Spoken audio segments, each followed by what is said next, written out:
بسم اللہ الرحمن الرحیم۔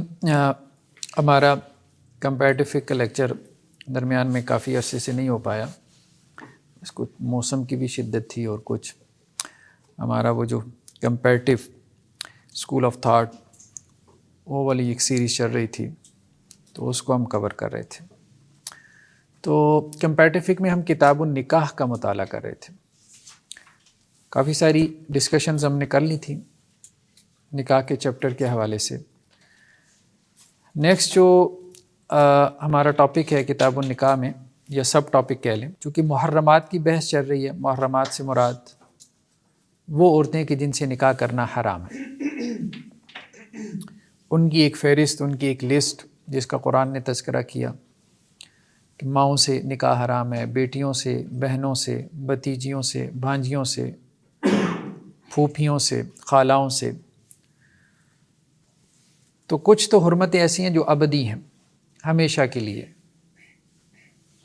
اور کچھ حرمتیں ایسی ہیں کہ جو وقتی ہیں۔ تو اب ان کا تذکرہ آج ہم کریں گے۔ المحرمات مؤقتاً، وقتی طور پہ اگر کوئی عورت کسی مرد کے لیے حرام ہو تو اسے وقتی محرمات کہا جاتا ہے، عارضی محرمات، یعنی وہ کسی سبب سے حرام ہے، اگر وہ سبب ختم ہو جائے گا تو وہ حرمت بھی اٹھ جائے گی۔ ان میں سب سے پہلی چیز کیا ہے؟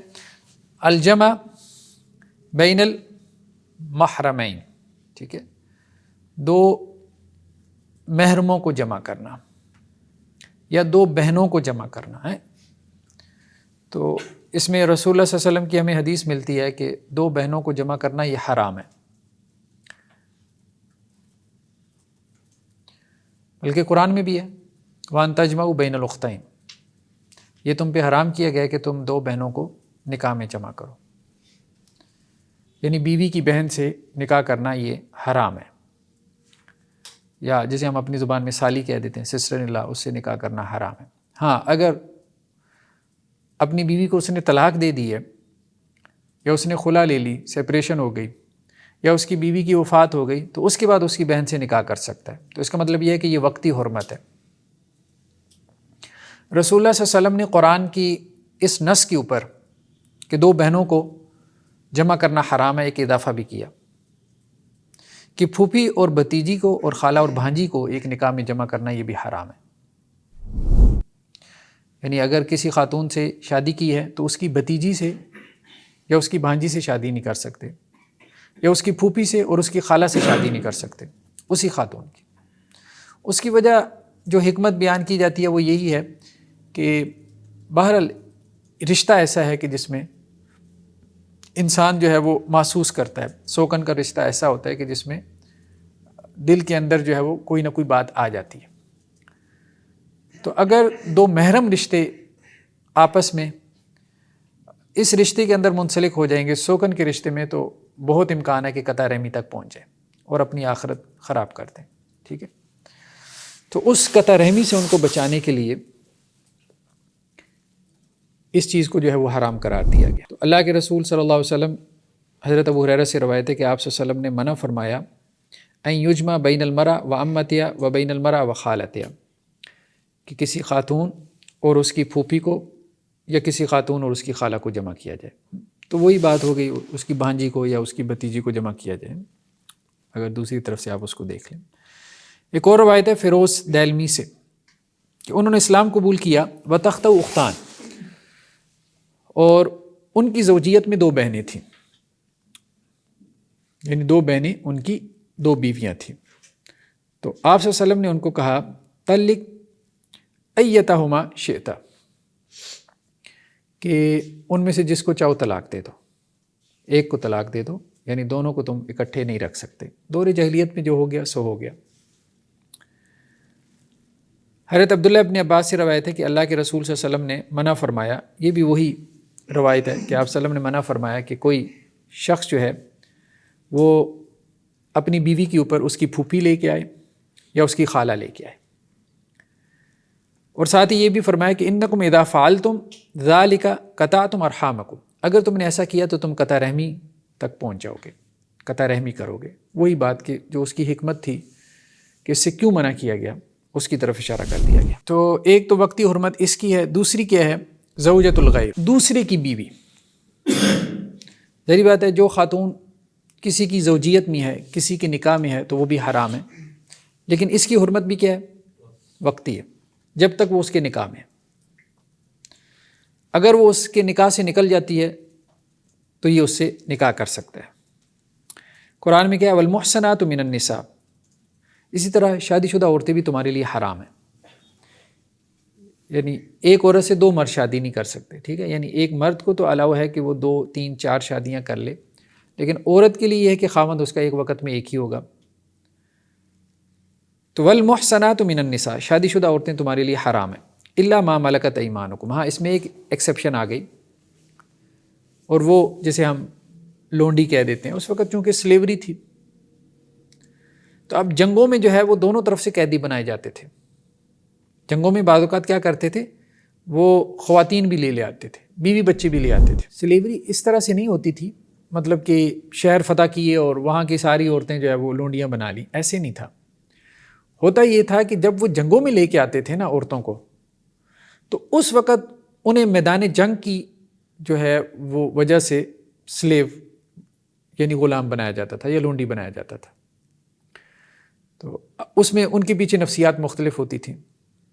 بعض اوقات وہ اس لیے اپنی بیوی بچے لے کے میدان جنگ میں آ جاتے تھے تاکہ بھاگنے کے راستے بند کریں. ہم بندے کو بیوی بچے سے محبت فطری ہوتی ہے، تو وہ پھر کہتے تھے کہ جی جم کے لڑنا ہے.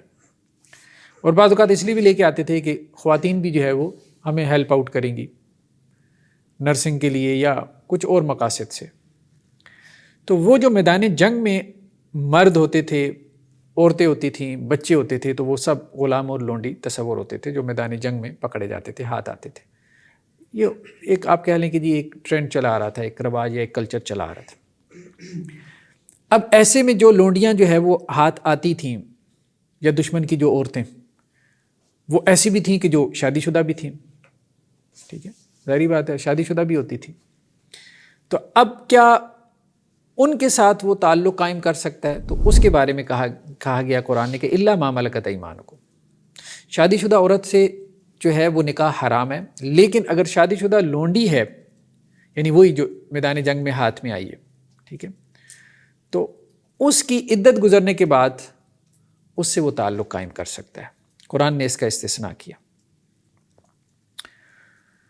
صحیح مسلم کی روایت ہے حضرت ابو سعید خدری رضی اللہ عنہ سے کہ اللہ کے رسول صلی اللہ علیہ وسلم نے اوتاس کی طرف جو ہے وہ ایک لشکر بھیجا. تو دشمن سے ان کی ملاقات ہوئی، مسلمانوں کی، ان کے ساتھ قتال ہوا، جنگ ہوئی. تو مسلمان جو ہے وہ دشمن کے اوپر غالب آ گئے، اور دشمنوں کی ایک بڑی تعداد کو مسلمانوں نے کیا کیا؟ قیدی بنا لیا. تو اب اللہ کے رسول صلی اللہ علیہ وسلم میں سے کچھ لوگ ایسے تھے کہ جو ان قیدی عورتوں کے ساتھ، جو کہ مشرک قیدی عورتیں تھیں، ان کے ساتھ جو ہے وہ تعلق قائم کرنے سے گھبراتے تھے. تو اللہ نے اس کے اوپر یہ آیات نازل کی والمحصنات من النساء الا ما ملکت، یعنی وہ ان کو شادی شدہ سمجھ کے ان کے ساتھ تعلق قائم کرنے سے گھبرا رہے تھے. تو اس کو استثناء میں پھر قرآن نے ذکر کیا کہ نہیں، ایسا نہیں ہے، ان کی عدت گزرنے کے بعد تم ان سے جو ہے وہ تعلق قائم کر سکتے ہو. چوتھا کیا ہے؟ وہ خاتون جس کو 3 مرتبہ ڈائیورس ہو چکی ہو، تو وہ بھی حرام ہے، یعنی اپنے شوہر کے اوپر. ٹھیک ہے، لیکن اس کی حرمت بھی کیا ہے؟ وقتی حرمت ہے. وقتی حرمت سے مراد یہ ہے کہ اگر اس خاتون کا آگے کہیں نکاح ہو جاتا ہے اور وہاں سے اس کو طلاق ہو جاتی ہے، یعنی اتفاق سے ایسا ہو جائے، تو پھر وہ اپنے سابقہ شوہر کے لیے حلال ہو جاتی ہے. تو مطلقہ ثلاثہ اس کو کہتے ہیں. تو مطلقہ ثلاثہ کی حرمت بھی کیا ہے؟ وہ وقتی حرمت ہے. نیکسٹ کیا ہے؟ حالت احرام میں عقد نکاح. یعنی احرام تو آپ سمجھتے ہیں، حج اور عمرے کا احرام باندھا ہو، ٹھیک ہے. تو حالت احرام میں کیا نکاح ہو جاتا ہے؟ یا حالت احرام میں بھی کسی عورت کی جو حرمت ہے وہ باقی ہے، یعنی اسے آپ نکاح نہیں کر سکتے. تو اس میں حضرت عثمان رضی اللہ عنہ سے یہ روایت ہے کہ آپ صلی اللہ علیہ وسلم فرمایا محرم جو ہے، جو حالت احرام میں ہے، لا ينکحل محرم جو ہے حالت احرام میں جو ہے وہ نکاح نہ کرے. اور نہ ہی وہ نکاح کروائے، ولا ينکح ولا یخطب، اور نہ ہی وہ منگنی کا پیغام بھیجے۔ حالت احرام میں اپنا نکاح کرنا یہ بھی ٹھیک نہیں، کسی کا نکاح کروانا یہ بھی ٹھیک نہیں، اور پیغام نکاح بھیجنا یہ بھی ٹھیک نہیں۔ تو آپ وسلم نے اس سے منع فرمایا۔ تو صحابہ کا یہی موقف ہے۔ امام ترمذی علیہ رحمہ کہتے ہیں کہ صحابہ کا یہی موقف ہے، اور یہی امام شافعی اور امام احمد کا بھی موقف یہی ہے، یعنی جمہور فقہا کا، کہ اگر حالت احرام میں اس نے نکاح کر لیا تو اس کا نکاح باطل ہے۔ تو حالت احرام میں جو خاتون ہے وہ بھی وقتی طور پہ کیا ہے، اس کے لیے حرام ہے۔ لیکن ایک اور روایت آتی ہے جس میں یہ بات موجود ہے کہ آپ صلی اللہ علیہ وسلم نے حضرت میمونہ رضی اللہ عنہا سے نکاح کیا وہو محرم، جبکہ آپ حالت احرام میں تھے۔ یہ روایت حضرت عبداللہ ابن عباس رضی اللہ عنہ سے ہے، لیکن خود حضرت میمونہ رضی اللہ عنہا نے اس کا انکار کیا۔ ٹھیک ہے، انہوں نے کہا کہ نہیں، میں حالت احرام میں نہیں تھی، میں حالت حلال میں تھی۔ تو ایک دوسری روایت میں اس کی وضاحت آ گئی، لیکن اس روایت کی وجہ سے احناف اس طرف چلے گئے کہ حالت احرام میں نکاح میں کوئی حرج نہیں ہے۔ احناف کا موقف یہ ہے، وہ روایت بھی صحیح روایت ہے، لیکن اس میں حضرت میمونہ رضی اللہ عنہا کا سٹانس یہ تھا، وہ کہتی تھی کہ نکاح میرا ہے، مجھے یاد ہے۔ تو عبداللہ ابن عباس رضی اللہ عنہ ان کو غلطی لگی ہے، انہوں نے یہ سمجھا کہ حالت احرام میں آپ صلی اللہ علیہ وسلم نے مجھ سے نکاح کیا، لیکن ایسا نہیں تھا، آپ صلی اللہ علیہ وسلم نے حالت حلال میں مجھ سے نکاح کیا۔ تو اس لیے چونکہ حضرت میمونہ کا خود کا واقعہ ہے تو ان کا قول زیادہ معتبر ہے۔ جی، کس کی حالت احرام میں ہونے کی بات ہو رہی ہے؟ شوہر کی؟ جو نکاح کر رہا ہے نا، جو نکاح کر رہا ہے، ٹھیک ہے، اب ظاہری بات ہے مرد نکاح کر رہا ہے، ٹھیک ہے، مرد اگر نکاح کر رہا ہے تو اگر وہ حالت احرام میں ہے تو اس کا نکاح جو ہے وہ پھر دوسرے سے جائز نہیں۔ تو حالت احرام میں جو ہے اس کا نکاح جائز نہیں۔ ہاں، اگر عورت حالت احرام میں ہے تو پھر اس عورت کا بھی نکاح جائز نہیں، وہ بھی وقتی طور پہ کیا ہے، محرمات میں سے۔ ٹھیک، تو میجورٹی فقہا یہی کہتی ہے کہ ایسا نکاح باطل ہے، لیکن احناف کہتے ہیں کہ نہیں، ایسا نکاح جو ہے وہ جاری کیا جائے گا، کیونکہ وہ عقد نکاح ہے نا، ایک کانٹریکٹ ہے نا۔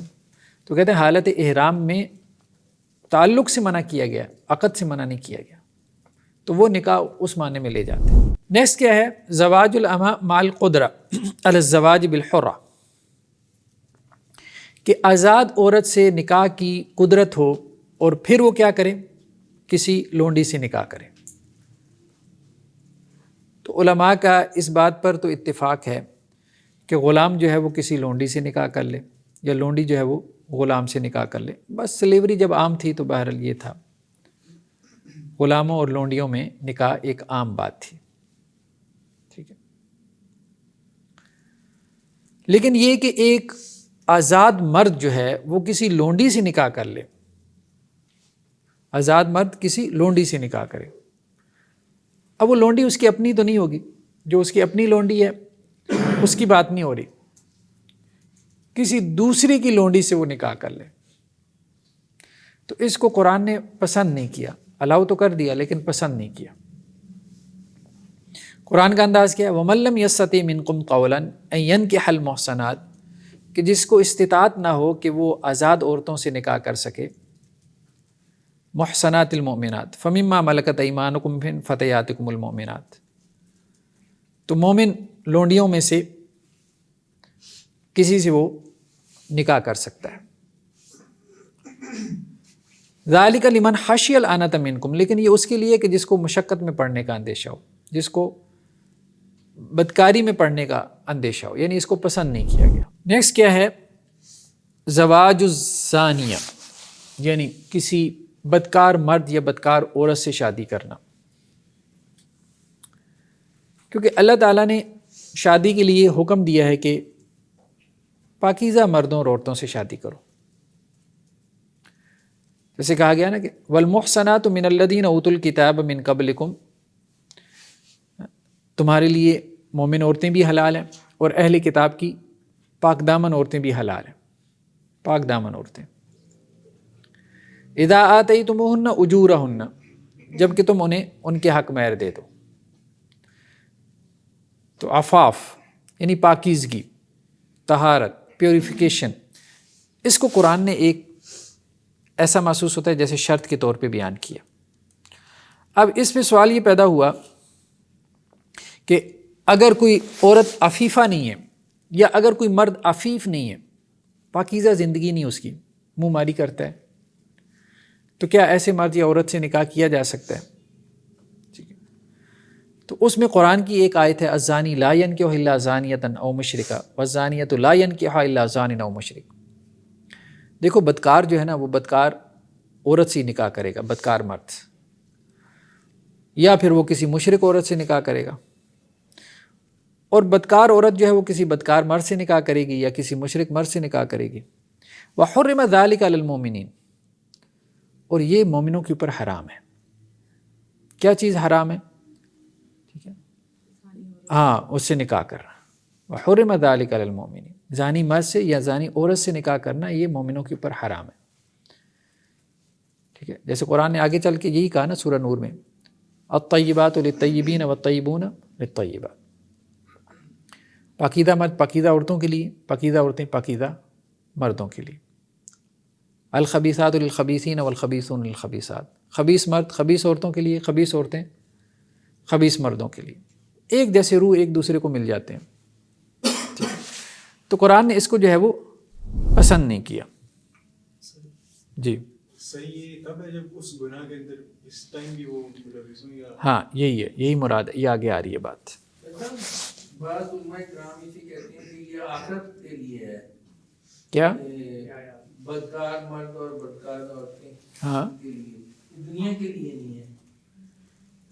نہیں، دنیا کے لیے اسی اعتبار وہ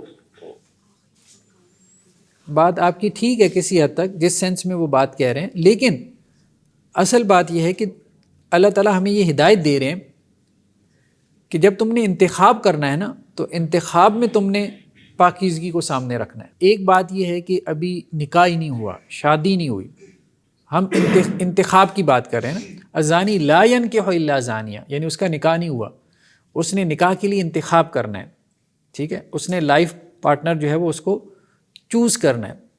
تو جب اس کے چوز کرنے کی بات ہے، انتخاب کی بات ہے، تو پھر وہ کبھی بھی ایسے لائف پارٹنر کا انتخاب نہیں کرے گا۔ مومن کبھی بھی ایسے لائف پارٹنر کا انتخاب نہیں کرے گا۔ ایک یہ ہے کہ وہ پہلے سے شادی شدہ ہیں، ان میں سے کوئی کرپٹ ہو گیا، وہ دوسرا مسئلہ ہے، ٹھیک ہے، یا دونوں ہی کرپٹ تھے، ان میں سے ایک کو ہدایت مل گئی، یہ ایک تیسرا مسئلہ ہے۔ تو یہاں پہ یہ ایک روایت لے کے آئے حضرت عمرو بن شعیب سے کہ مرثد بن ابی مرثد غنوی یہ کیا کرتے تھے، اللہ کے رسول صلی اللہ علیہ وسلم کے آپ کہہ لیں کہ مجاہد تھے۔ جب آپ صلی اللہ علیہ وسلم ہجرت کر کے مدینہ میں تشریف لے کے آئے، اب دیکھیں ایک ایک صحابی کا کیا کیا کریکٹر رول ہوتا تھا۔ تو یہ مکہ سے جو ہے وہ قیدی بگا کے لے آتے تھے، یعنی قریش کیا کرتے تھے، بہت سارے لوگوں کو انہوں نے قید کر کے رکھا ہوا تھا کہ ہجرت نہ کریں۔ تو اللہ کے رسول صلی اللہ علیہ وسلم ان کو بھیجا کرتے تھے، اچھا جاؤ، وہ فلاں کو فلاں کھنڈرات کے اندر انہوں نے باندھ کے رکھا ہوا ہے، قید کر کے رکھا ہوا ہے، کھانا وانا وہ دے دیتے تھے۔ ان کے اپنے ریلیٹیوز جو ہوتے تھے، ظاہری بات ہے، رشتہ دار ہوتے تھے، پورا خاندان ایمان نہیں لایا، ان میں سے ایک نوجوان ایمان لے آیا تو وہ اس کو باندھ کے رکھتے تھے پھر کہ یہ بھاگ کے مدینہ نہ چلا جائے، اور اس کے اوپر جبر کرتے تھے، تشدد کرتے تھے کہ واپس کفر کی طرف، شرک کی طرف آ جائے۔ تو ایسے میں یہ جاتے تھے مکہ میں، اور رات میں قیدی اپنے ساتھ اس کی زنجیریں کھول کے بگا کے لے آتے تھے یہ ان کا کام۔ تو مکہ کے اندر ایک عورت تھی جس کا نام عناق تھا، وہ ان کی دور جاہلیت میں آپ کہہ لیں کہ کافی کلوز فرینڈ تھی۔ تو وہ کہتے ہیں فجئت النبی صلی اللہ علیہ وسلم، میں آپ صلی اللہ علیہ وسلم کے پاس آیا اور میں نے آپ صلی اللہ علیہ وسلم سے پوچھا انکح عناقا، کہ میں اس سے نکاح کر لوں، عناق سے؟ قال فسکت عنی، تو آپ صلی اللہ علیہ وسلم نے خاموشی اختیار کی، کیونکہ آپ صلی اللہ علیہ وسلم کو پتہ تھا اس عورت کا کہ وہ پیشہ ور عورت ہے۔ تو پھر یہ آیت نازل ہوئی والزانیۃ لا ینکحها الا زان او مشرک، کہ زانی عورت سے تو وہی نکاح کرے گا جو زانی مرد ہے یا پھر مشرک مرد ہے، ٹھیک ہے۔ تو یعنی بدکار بدکاروں کی طرف ہی مائل ہوتے ہیں، اس لیے گویا کہ آپ صلی اللہ علیہ وسلم نے منع کیا کہ نہیں ٹھیک ہے، اب تمہارا اس کی طرف دل مائل ہے، لیکن نہیں، اللہ تعالیٰ اس کو اجازت نہیں دیتے، اس کو ہدایت نہیں ملی، تمہیں مل گئی ہے، ابھی تمہارے پاس چوائس ہے، تو تم نے اس کو اختیار نہیں کرنا۔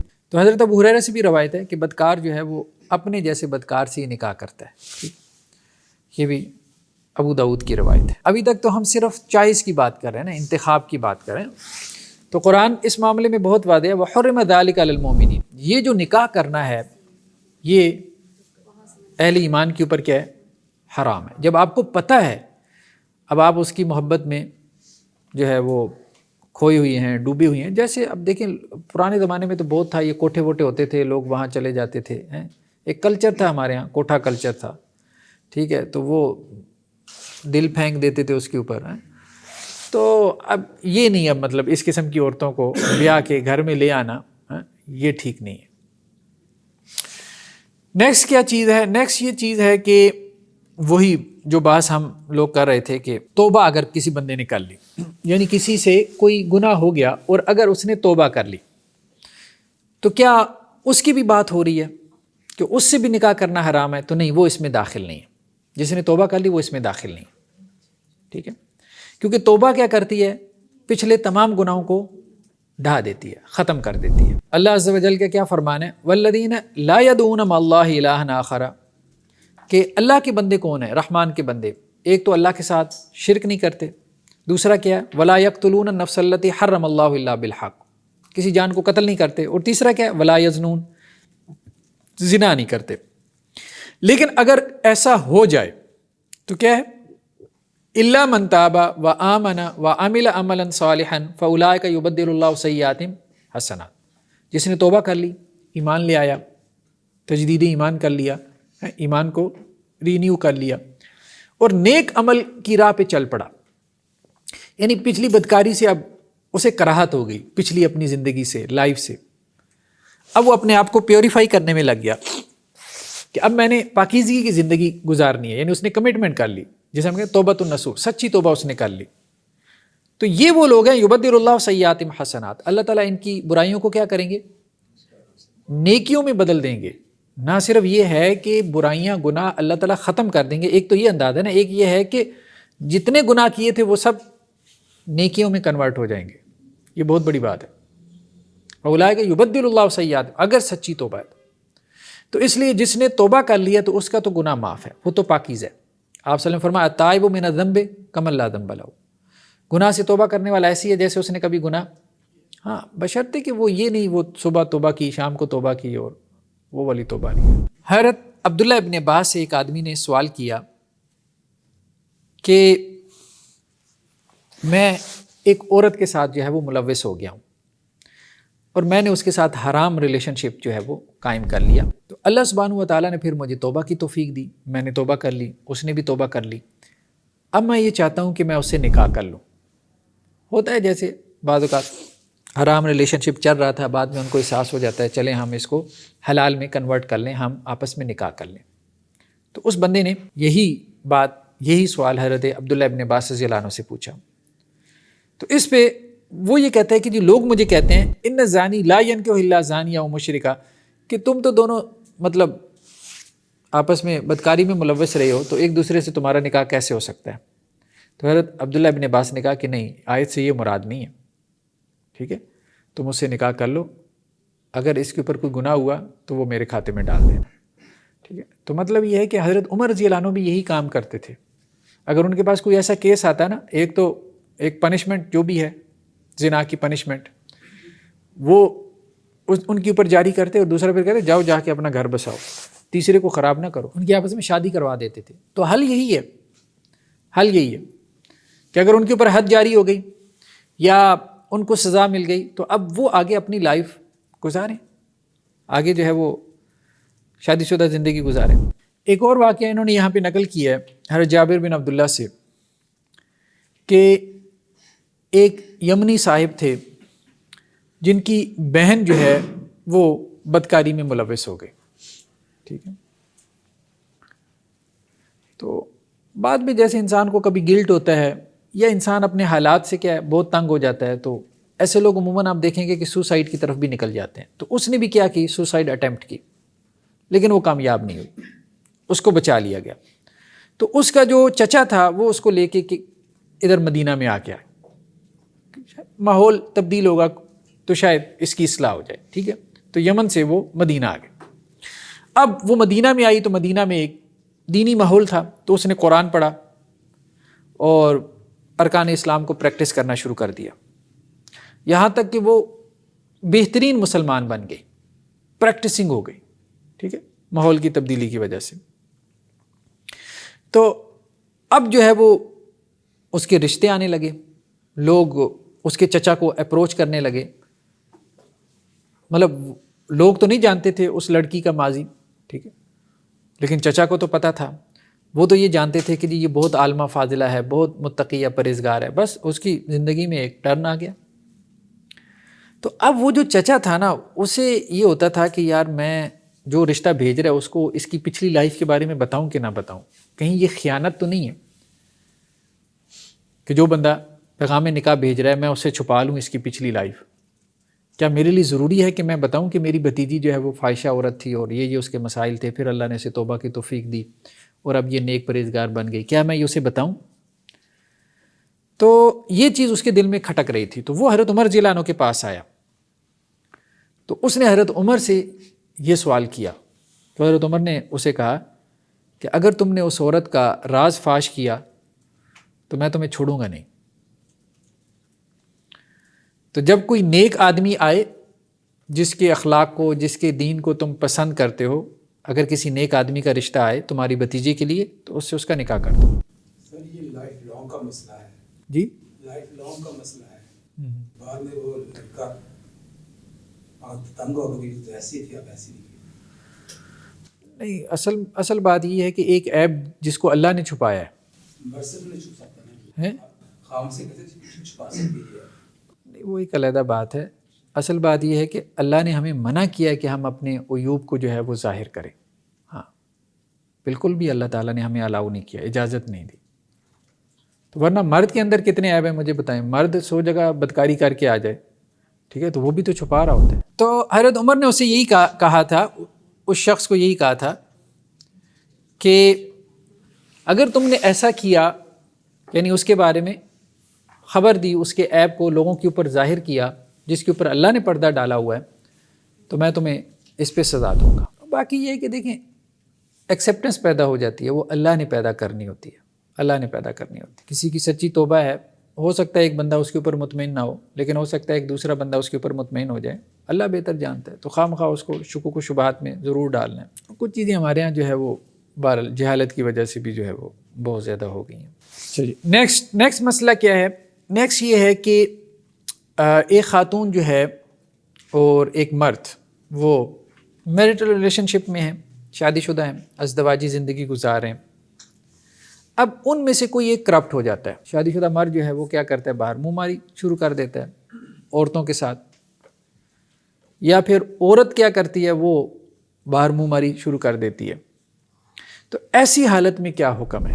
تو اس میں بعض اہل علم کا کہنا یہ ہے کہ اگر کوئی عورت جو ہے شادی شدہ ہے اور وہ زنا کرے، یا اسی طرح سے مرد جو ہے شادی شدہ ہے اور وہ زنا کرے، تو دونوں کے درمیان جدائی کروا دینی چاہیے.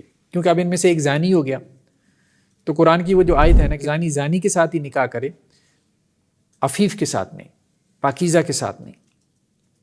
تو اب اگر اسپاؤسز میں سے ایک پاکیزہ ہے اور دوسرا جو ہے کرپٹ ہو گیا، تو دونوں کے درمیان وہ کہتے ہیں سپریشن کروا دینی چاہیے. یہ بعض اہل علم کی رائے ہے.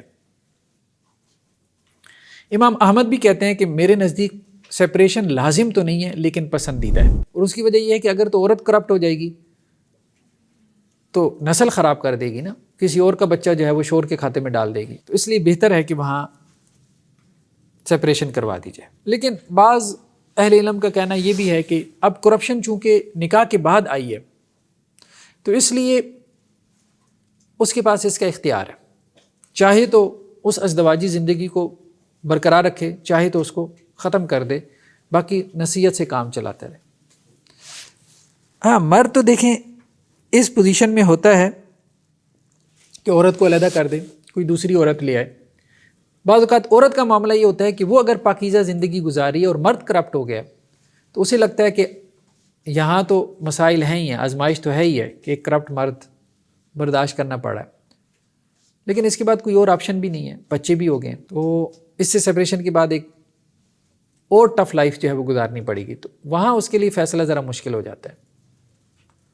تو بہرحال ڈیپینڈ کرتا ہے، اختیار ہے اس میں. یہ اتنا بڑا عیب ہے کہ جس کی وجہ سے سپریشن لینی بنتی ہے اور لے لینی چاہیے.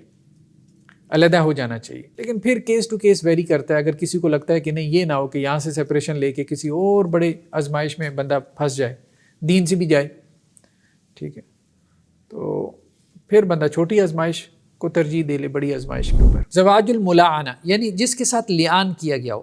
لیان کہتے ہیں نا کہ لائف پارٹنر میں سے ایک نے کیا کیا, بدکاری کی, دوسرے نے اس کو دیکھ لیا. مرد گھر میں آیا, اس نے دیکھا کہ گھر میں کوئی اور مرد تھا اس کی بیوی کے ساتھ, یا بیوی نے جو ہے وہ شوہر کو پکڑ لیا. تو اب ایسے میں قرآن نے کیا کہا کہ وہ قسمیں کھائیں. اب گواہ تو ہے کوئی نہیں, کیونکہ بدکاری تو اس وقت ثابت ہوتی ہے نا, زنا تو اس وقت ثابت ہوتا ہے جب 4 گواہ ہوں. 4 گواہ نہ ہوں تو پھر آپ کے لیے یہ کہنا جو ہے وہ الاؤڈ نہیں ہے کہ آپ اگلے کو کہیں کہ جی تم بدکار ہو. 4 گواہ ہونے چاہیے کم از کم, ورنہ تو ہر بندہ دوسری کے اوپر جو ہے وہ یہ الزام لگا دے گا. تو اس لیے قرآن نے کہا کہ 4 گواہ ہونے, آئی وٹنس ہونے چاہیے. پھر آپ کسی کے بارے میں کہہ سکتے ہو کہ جی اس نے زنا کیا, اس نے بدکاری کی. جب تک 4 گواہ نہیں ہے پھر نہیں کہہ سکتے. لیکن مسئلہ یہ ہے کہ میاں بیوی میں تو اب اتنا قریبی تعلق ہوتا ہے, وہ بندہ 4 گواہ کہاں سے ڈھونڈے. ایک صحابی آ گیا آپ وسلم کے پاس کہ میں نے اپنی بیوی کو اس حالت میں فلاں فلاں کے پاس دیکھا ہے. تو آپ وسلم فرمایا 4 گواہ ہیں؟ انہوں نے کہا جی نہیں 4 گواہ تو نہیں ہے. اب انہوں نے اس پہ پھر کہا اللہ کے رسول صلی اللہ علیہ وسلم اب بندہ اپنی بیوی کو دیکھے پہلے 4 بندے ڈھونڈ کے لائے کہ یہ کام کر رہی ہے. یہ تو پھر اس پہ قرآن مجید کی آیات نازل ہوئی کہ میاں بیوی میں اگر یہ معاملہ ہو تو وہ ایک دوسرے کے اوپر لعنت ملامت کریں, قسمیں اٹھائیں, 4 دفعہ قسمیں اٹھائیں. شوہر 4 دفعہ قسم اٹھا کے کہے کہ جی میں نے اسے اس حالت میں یا یہ کام کرتے دیکھا ہے. اگر بیوی خاموش ہو جائے تو ثابت ہو جائے گا, لیکن اگر بیوی بھی جواب میں 4 قسمیں کھا لیتی ہے تو اس کا مطلب یہ ہے کہ قسم نے قسم کو رد کر دیا. اب ان کا معاملہ آخرت میں. لیکن یہ لیان ہو گیا نا, اب اس لیان کے بعد ان کی سپریشن ہو گئی. اب ان کی سپریشن ہو گئی, اب وہ آپس میں نہیں رہ سکتے لعنت سے. ہاں وہ کیونکہ اس میں آخر میں الفاظ یہ آتے ہیں نا کہ میں اگر جھوٹا ہوں تو میرے اوپر اللہ کی لعنت ہو. جی یہ جب 4 ٹائمز کریں گے تو اسی سے واقعہ ہو جائے کہ دونوں سائڈ سے کرنے سے. جی اسی سے, الفاظ ایکسٹرا کی ضرورت نہیں ہوتی. نہیں. والذین یرمون ازواجہم, جو اپنی بیویوں کو تہمت لگائیں. ولم یکن لہم شہداء الا انفسہم, ان کے پاس گواہ کوئی نہیں ہے صرف وہ خود گواہ ہیں, آئی وٹنس خود ہیں. فشہادۃ احدہم 4 شہادات باللہ, تو ان کی گواہی کیا ہوگی 4 اللہ کی قسمیں کھائیں. انہ لمن الصادقین, وہ 4 قسمیں کھا کے کہیں کہ جی وہ سچے ہیں اور انہوں نے اپنی بیوی کو اس حال میں دیکھا ہے. والخامسہ, اور 5ویں مرتبہ کیا کہیں, ان لعنت اللہ علیہ ان کان من الکاذبین, اگر وہ جھوٹا ہے تو اس پہ اللہ کی لعنت ہو. 5ویں مرتبہ یہ بات کہی, ٹھیک ہے. تو اب یہ لیان ہے, یہ لعنت سے لیان بنا.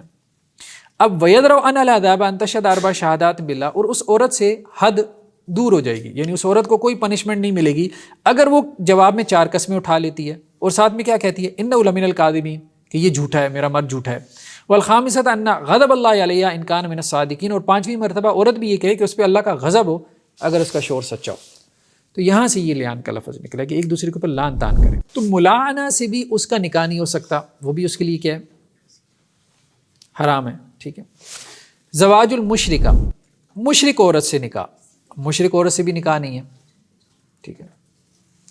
یعنی جیسے ہندو, اب انڈیا میں تو یہ عام ہے نا کہ ہندو سے نکاح کر لیتے ہیں, اور فلم انڈسٹری میں تو یہ عام ہے. پچھلے دنوں میں وہ سوشل میڈیا پہ دیکھ رہا تھا, شاید وہ عامر خان نے اپنی بیٹی کا نکاح کسی ہندو سے کیا, اور شاہ رخ خان کو دیکھو ان کی جو ہے وہ بیوی وہ بھی ہندو ہے. مشرک سے نکاح نہیں ہے, اسلام میں نہیں. اہل کتاب کی عورت سے آپ نکاح کر سکتے ہو لیکن مشرک سے نہیں کر سکتے, ہندو سے نہیں کر سکتے, سکھ سے نہیں کر سکتے, ایتھیسٹ سے, ملحد سے نہیں کر سکتے, مرتد سے نہیں کر سکتے, ہیریٹک مطلب جو دین اسلام کو چھوڑ گیا اس سے نہیں کر سکتے, اس سے نکاح نہیں ہے, حرام, وہ حرام ریلیشن شپ ہے. سر اگر کوئی کر لیتا ہے تو پھر اس کا اسلامک سٹیٹس کیا ہوگا, کیا وہ مسلم کنسیڈر ہوگا؟ دیکھیں ہم یہ کہیں گے کہ وہ حرام ریلیشن شپ میں ہے, مسلمان تو وہ ہے. دیکھیں ایک بندہ ساری زندگی زنا کر رہا ہے, جب تک کلمہ پڑھ رہا ہے تو ہم اس کو مسلمان تو سمجھیں گے. ٹھیک ہے. ہاں یہ کہیں گے کہ ساری زندگی اس نے ایک حرام کام کیا. ٹھیک ہے. کہا کہ اندر یہ بحث ہے نا کہ اگر کسی فرض کو اور کسی شاعر اسلام کو اس کی نفی ہو جائے تب بندہ کافر ہوتا ہے. ہاں تب. ہاں تو اگر یہ مطلب کہ یہ تو ایک پبلک فورم پہ بات ہے نا, کہ ایک پبلک فگر ہے شاہ رخ خان, اور وہ عملاً اس چیز کی نفی کر رہا ہے اس حکم کی, جب تک وہ اپنی زبان سے اقرار نہیں کرے گا تب تک ہم کافر نہیں کہہ سکتے. ہاں جب تک زبان سے نہیں کرے گا تب تک. کچھ چیزیں ایسی ہوتی ہیں کہ جن کی وجہ سے آپ کہہ سکتے ہیں کہ یہ دائرہ اسلام سے نکل گیا، جیسے کوئی بت کو سجدہ کر رہا ہے، اس کی وجہ سے آپ کہہ سکتے ہیں، ورنہ یہ جو عمل ہے یہ تو ایک ان کے یہاں ویسی حلال حرام کہاں ہے، شادیاں بھی پتہ نہیں وہ کیوں کرتے ہیں. وَلَا تَنْكِحُوا الْمُشْرِكَاتِ حَتَّى يُؤْمِنْ وَلَأَمَةٌ مُؤْمِنَةٌ خَيْرٌ مِّن مُشْرِكَةٍ وَلَوْ أَعْجَبَتْكُمْ. اور مشرک عورتوں سے نکاح نہ کرو یہاں تک کہ وہ ایمان لے آئیں. ٹھیک ہے، مشرک عورتوں سے نکاح نہ کرو، اللہ نے منع کر دیا. وَلَوْ أَعْجَبَتْكُمْ، بھلے وہ مشرک عورت تمہیں بہت بلی لگے، حسن و جمال ہے، سوشل سٹیٹس ہے، تو اس سے بہتر ہے کسی لونڈی سے نکاح کر لو جو مومن. وَلَا تُنْكِحُوا الْمُشْرِكِينَ حَتَّى يُؤْمِنُوا، اور اسی طرح سے مشرک مردوں سے بھی اپنی عورتوں کے نکاح نہ کرو یہاں تک کہ وہ ایمان لے آئیں. وَلَعَبْدٌ مُؤْمِنٌ خَيْرٌ مِّن مُشْرِك، اور مومن بندہ بہت بہتر ہے مشرک مرد سے. جی تھوڑا سا ہٹ کے کہ ہم تھریش ہولڈ تک کہہ سکتے ہیں کہ یہ بندہ مشرک ہے، کیونکہ یہ بحث عمومی طور پہ چلتی ہے. اہل حدیث حضرات بریلوی کو یا بریلوی جو ہے وہ کہتے ہیں کہ یہ شرک نہیں ہے، وہ بڑا شرک ہے. نہیں، شرک آپ کہہ سکتے ہیں. دیکھیں، شرک کو شرک کہیں، کفر کو کفر کہیں. ٹھیک ہے، جو آپ کو سمجھ میں آتا ہے کہ یہ شرک ہے، یہ کفر ہے، ٹھیک ہے، کتاب و سنت سے آپ اس کو کہیں، اس کے کہنے میں کوئی حرج نہیں. کیونکہ شرک تو یہ بھی ہے نا، وہ جو قرآن پاک میں بھی ہے کہ جس نے اپنی ہوا کو، اپنی خواہش نفس کو اپنا الہ بنا لیا. ہاں بالکل، تو جو بھی شرک ہے، ہاں، لیکن وہ جو مشرک ہم بولتے ہیں، ہاں، مشرک سے جب ہم یہ مراد لیتے ہیں کہ وہ دار اسلام سے خارج ہو گیا ہے، تو بہرحال یہ اس میں محتاط ہونا چاہیے. ٹھیک ہے، اس میں محتاط ہونا چاہیے. یہ فتویٰ جو ہے یہ اہل علم کا کام ہے، عام آدمی کا نہیں. اللہ تعالیٰ کہتے ہیں کہ میں شرک کے علاوہ سارے گناہ معاف کر دوں گا. وہ والا شرک ہے ایکسٹریم والا.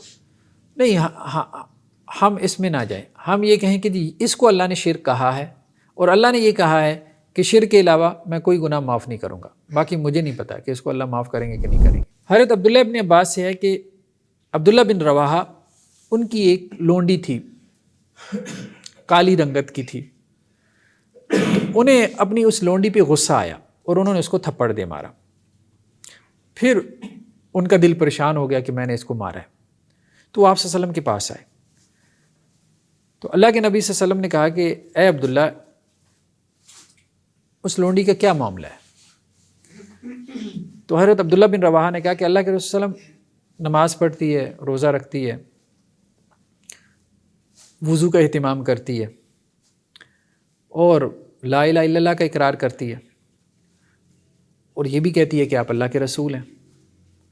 تو آپ صلی اللہ علیہ وسلم نے فرمایا عبداللہ یہ تو مومن لونڈی ہے. تو حضرت عبداللہ بن رواحہ جو ہے وہ اس پہ پریشان ہو گئے کہ آپ صلی اللہ علیہ وسلم توجہ دلا رہے ہیں کہ خواہ مخواہ ایک مومن عورت کو تم نے مارا. تو عبداللہ بن رواحہ نے کہا کہ اللہ کے رسول صلی اللہ علیہ وسلم بس میں نے اس کو آزاد کیا، اور نہ صرف آزاد کیا بلکہ میں نے اس سے نکاح بھی کیا. اب اس پہ لوگوں نے کیا کیا کہ ان کو تانا دینا شروع کر دیا کہ جی یہ کیا مطلب، دنیا میں عورتیں کیا ختم ہو گئی تھیں جو آپ نے اس لونڈی کو جس کی رنگت بھی کالی تھی اس کو آزاد کر کے نکاح کر لیا، بس آزاد کرنا کافی تھا، نکاح میں لانے کی کیا ضرورت تھی. تو لوگ کہنے لگے کہ جی وہ دیکھو عبداللہ کو دیکھو، لونڈی سے نکاح کر لیا. تو اس پہ پھر قرآن مجید کی یہ آیات نازل ہوئیں کہ وَلَا تَنْكِحُوا الْمُشْرِكَاتِ حَتَّى يُؤْمِنَّ، مشرک عورتوں سے نکاح نہ کرو یہاں تک کہ وہ ایمان لے کے آئیں. اور آگے کیا وَلَأَمَةٌ مُؤْمِنَةٌ خَيْرٌ مِّن مُشْرِكَةٍ، مومن لونڈی بہت بہتر ہے مشرک عورت سے. ٹھیک، انہوں نے صحیح کیا، غلط تو کچھ نہیں. ہاں نہیں غلط تو اس میں کیا حرج ہے. ٹھیک ہے، ہاں کوئی حرج نہیں. مطلب انہوں نے یہ سمجھا کہ میں نے اس کے ساتھ جو ایک زیادتی کی اس کو میں اس طرح سے کمپنسیٹ کر دیتا ہوں تو ٹھیک ہے. کل اہل کتاب کی عورتوں سے نکاح، تو اہل کتاب کی عورتوں سے بھی نکاح جائز ہے. ٹھیک ہے، قرآن میں ہے کہ والمحصنات من المؤمنات والمحصنات من الذین اوتوا الکتاب من قبلکم، مومن عورتیں بھی تمہارے لیے حلال ہیں اور اہل کتاب کی عورتیں بھی تمہارے لیے حلال ہیں. اہل کتاب کی بھی، لیکن اہل کتاب کی کون سی عورتیں؟ جو پاک دامن ہوں، پاکیزہ عورتیں اہل کتاب کی. جو کرپٹ ہیں وہ نہیں، جو بدکاری میں پڑی ہیں وہ نہیں.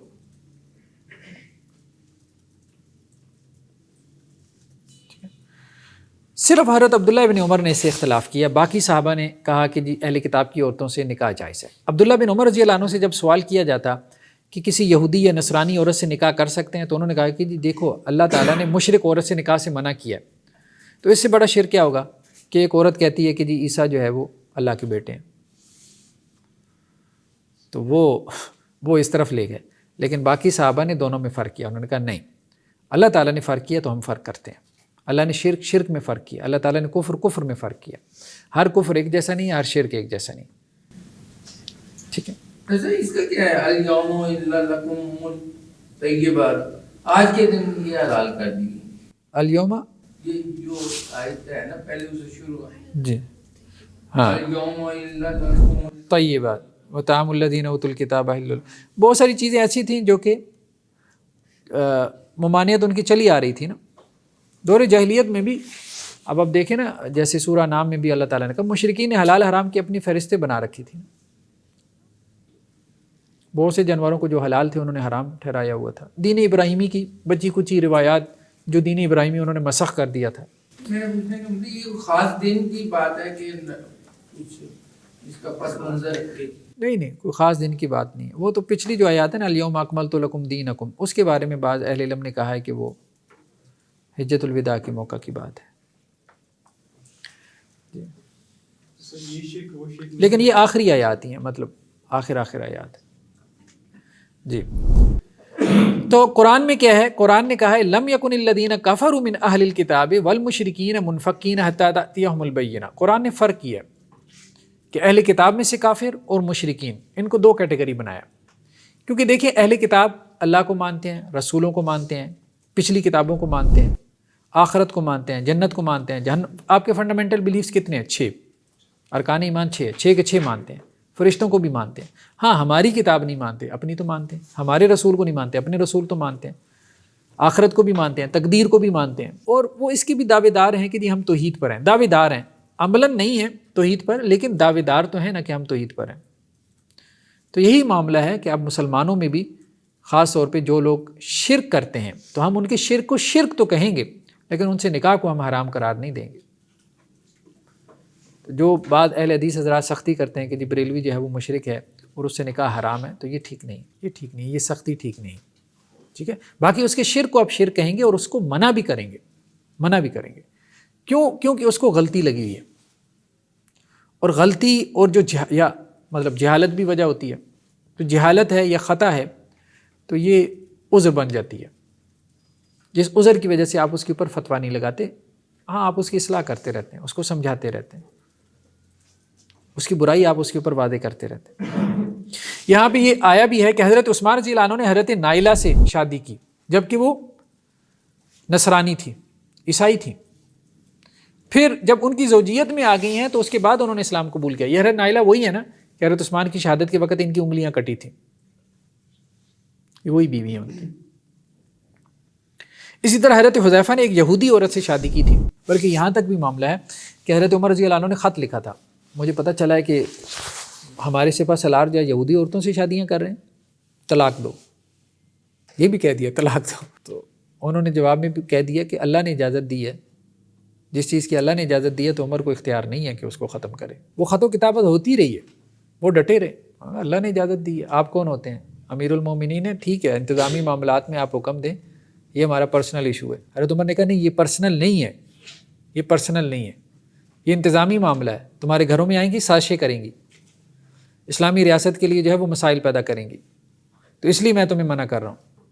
تو وہ پھر کہتے تھے یہ اللہ کو نہیں معلوم تھا سازشیں کریں گی، تو اللہ نے کیوں منع.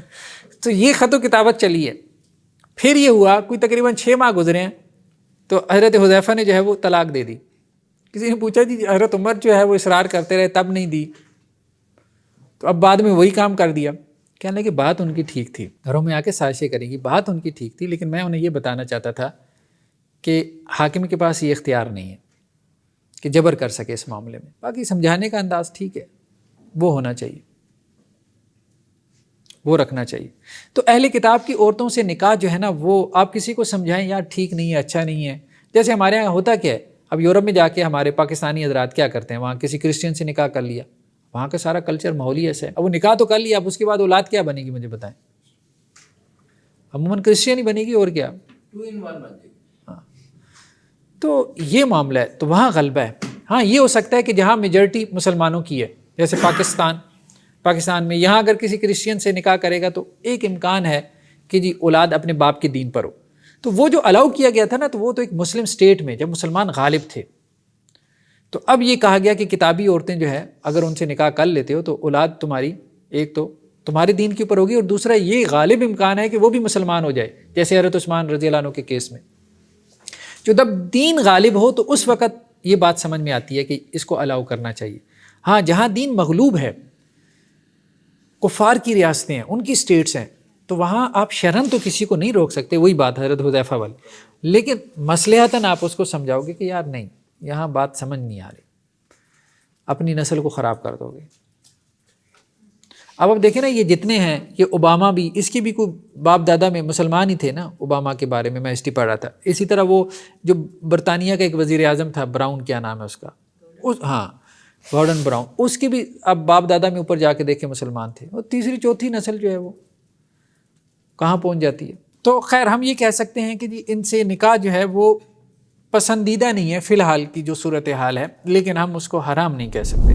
صابی عورت، صابی عورت کسے کہتے تھے؟ یہ ستارہ پرست لوگ تھے، عراق میں کہا جاتا تھا موصل کے قریب یہ لوگ تھے، آج کل بھی ہیں ستاروں کی عبادت کرنے والے. ان کے بارے میں ایک ڈیبیٹ پیدا ہوئی کہ کیا صابی عورت سے بھی نکاح ہو سکتا ہے. تو کچھ اہل علم نے کہا کہ صابی عورت جو ستاروں کی پوجا کرنے والے ہیں، چونکہ یہ لا الہ الا اللہ کا اقرار کرتے تھے، لا الہ الا اللہ پڑھتے تھے، لیکن نبوت اور رسالت کو نہیں مانتے تھے، آخرت کو نہیں مانتے تھے، توحید کے اقراری تھے. یعنی توحید مین لا الہ الا اللہ، کہ خدا ہے، گاڈ ہے، کریٹر ہے، جس نے ہمیں پیدا کیا. ٹھیک، تو اس لیے ان کے بارے میں اختلاف ہو گیا. کچھ نے ان کو اہل کتاب کے حکم پہ رکھا اور کچھ نے اہل کتاب کے علاوہ. سورہ البقرہ کی جو آیت ہے کہ ان میں صحابی کا بھی ذکر ہے، ہاں صحابی کا بھی ذکر، کہ وہ اگر نیک عمل کرتے رہے اور ایمان رکھتے رہے. جی جی. سر یہ تو مطلب نبوت پہ مانتے ہی، تو ان کے بارے میں کیا؟ اصل میں ان کے بارے میں مختلف آراء ہیں، مختلف آراء ہیں. کچھ نے کہا کہ نبوت کو نہیں مانتے، ٹھیک ہے، کچھ نے کہا ہے کہ نہیں اس کے قائل بھی تھے، نبوت کے قائل بھی تھے. جیسے امام راضی کی تحقیق یہ تھی، انہم قوم یعبدون القواکب، ستاروں کی عبادت کرتے تھے، اور انہوں نے یہ مطلب ایک عقیدہ بنا رکھا تھا کہ اللہ نے ستاروں کو قبلہ بنایا عبادت اور دعا کے لیے. جیسے ہمارا قبلہ ہے نا، تو وہ کہتے تھے ستارے اصل میں قبلہ ہیں. تو تعویلات تھیں مختلف قسم کی. ایسا میں نے ایک جگہ پڑھا تھا کہ یہ کفار مکہ جو نبی کریم صلی اللہ علیہ وسلم پر ایمان لے آتے تھے انہیں بھی صحابی کہتے تھے. ہاں انہیں بھی صحابی کہتے تھے. آپ سے یعنی جو بے دین ہو گیا نا، بے دین ہو گیا، اس معنی میں استعمال ہوتا تھا. مجوسی عورت یعنی آتش پرست، زروسٹرینزم، زرتشت، جو زرتشت بھی ان کے بارے میں زیادہ معروف یہی ہے کہ وہ اللہ کے نبی تھے. ٹھیک، ذوالقرنین ان کے فالورز میں سے تھے نا زرتشت کے. تو مجوسی عورت کے ساتھ نکاح، ان کے بارے میں ایک روایت ہمیں ملتی ہے. مجوسی چونکہ اس وقت ایران میں بڑی تعداد میں تھے اور ایران کے ساتھ تو عربوں کا انٹریکشن تھا. سنو بہم سنت اہل الکتاب، ان کے بارے میں اہل کتاب کا طریقہ جاری کرو. تو اس سے بعد اہل علم نے دلیل پکڑی کہ ان کا حکم اہل کتاب کا ہے، مجوسیوں کا. ان کے ہاں بھی مطلب آپ کہہ لیں کہ جی کانسیپٹ ہیں نبوت کے، رسالت کے، آخرت کے. صحابی آج کل موجود ہیں، صحابی جی آج کل موجود ہیں صحابی. صابئین ہاں عراق میں ہیں، صابی آج کل بھی ہیں عراق میں. ٹھیک ہے، BBC کی کچھ رپورٹس وغیرہ میں دیکھ رہا تھا. ہاں تو ہیں. چلیں جی آج اتنا ہی کافی ہے، نیکسٹ ٹائم پھر انشاءاللہ اس کو آگے چلاتے ہیں. سبحانک اللہم و بحمدک، نشہد ان لا الہ الا انت.